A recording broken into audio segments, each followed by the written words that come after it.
Okay, this is, as usual, another video from Chris's Central Station. And we got something a bit unusual. Most of the train aficionados don't like Lego. But when you look at what these guys have done, Tonus and Damien from the Victorian and South Australian Lego Association or Club, it's absolutely brilliant. We're just going to ask Tonus a few questions. He's from South Victoria. From Melbourne, Victoria. Melbourne, Victoria. So, tell us about the problems you had in setting this up. We got here a bit late with limited time to set up, but our layout was supposed to be 15 metres long and 5 metres wide, but we only had an 8 metre by 5 metre template, so we just had to bend the layout around and have no hidden yard at the back of the layout. Yeah. Okay, and Damien, yes. You built some beautiful South Australian locomotives here. I noticed that there's a Bluebird which we had over there in our O gauge I said earlier, and I now know what the red hens, like our Sydney Ferris trains, and you've got that beautiful 520. How long did it take you to make that? I usually design them on the computer first, so that's usually done over a couple of weekends, well, quite a few weekends, whenever I get time, when the kids are in bed, that sort of thing, and then building them physically would probably take most of a weekend, I guess. How do you know you got all the little bits for all the little things?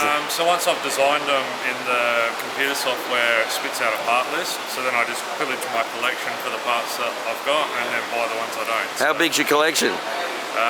Humongous? I've got a bricklink store, so probably about 650, 700,000 parts.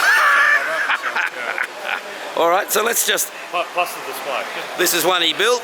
Yep. And it looks like it's lost some carriages, but looks like it has. so it's not just O gauge.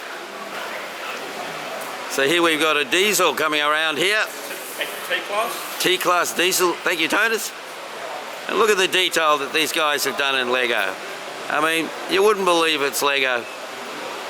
They run them too slow, of course, but I'm an O gauge fanatic, so we know that. So we'll just walk around. We'll follow this train around. We'll probably be able to walk faster than it.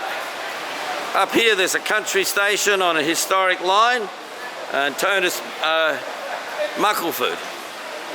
On the Castlemaine to Malton tourist line. On the tourist line, so if you want to go down to Victoria and do the Castlemaine to Malton tourist line, you can pass this station, and hopefully they'll have little knobs on the station so you don't slip like Lego. And look at what these guys have done here on this mountain.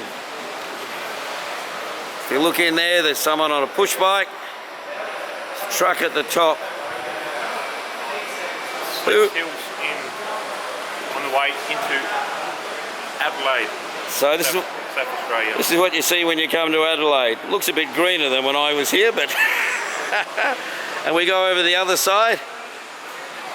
Oh, there's a few cowboys up there.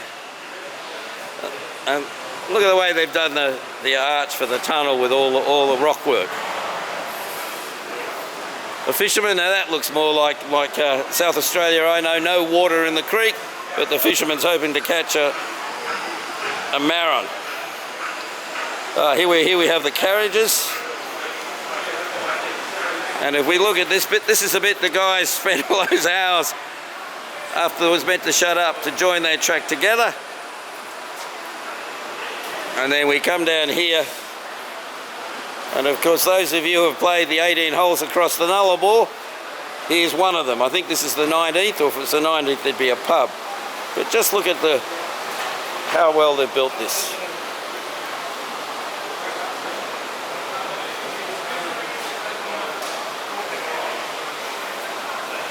Well, it looks like the golfers have lost their golf sticks.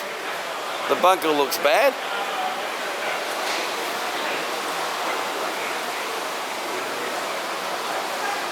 And if we look at the detail on these sheds, look how they've got the little bits of rust. And of course, right here, we have one of my favourite Victorian motor engines. Sir Thomas Mitchell, you might know, we've got Fitzroy Locomotive Works. We did one of this in O-gauge metal, not plastic, but gee, that's a good version. All right. Oh, they're running a bit faster for me now. We'll just let this one go, and we'll thank Damien and Tonus, and the Victorian and South Australian Lego Club for a fantastic layout. And I hope I haven't offended any of you metal trained fellows, but this is what the new generation's doing, and it is absolutely fantastic in the detail and accuracy that these guys have managed to encompass with Lego.